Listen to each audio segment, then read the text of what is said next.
Ушел из жизни легендарный диктор Коми радио и телевидения Виктор Шерстнев. Ему было 90 лет. Жители республики помнят его теплый тембр. Многие называют Виктора Николаевича Коми Левитаном.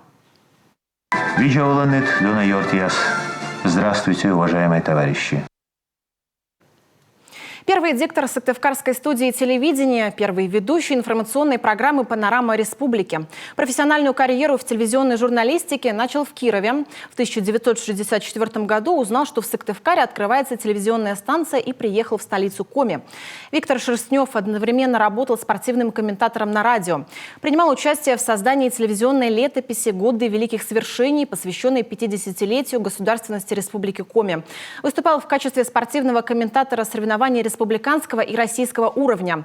За эту работу был удостоен диплома Союза журналистов Республики Коми. Виктор Шерстнев отдал более 40 лет телевидению и радио, 25 из них работал диктором. Народный артист и заслуженный работник культуры Республики Коми, награжден орденом Дружбы.